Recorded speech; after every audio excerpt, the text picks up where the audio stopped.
করব?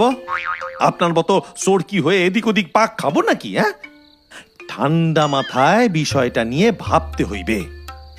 হঠাৎ কি এমন হইল যে জমিদার বাবু আমাদের ফাঁসিতে চড়ানোর কথা লিখলেন? না, আমার না ব্যাপারটা কেমন জানি হজম হচ্ছে না। জমিদার বাবু কখনোই এইরকমটা করতে পারেন না। সব দোষ আমার গণেশ, আমি স্বীকার করছি সব দোষ আমার।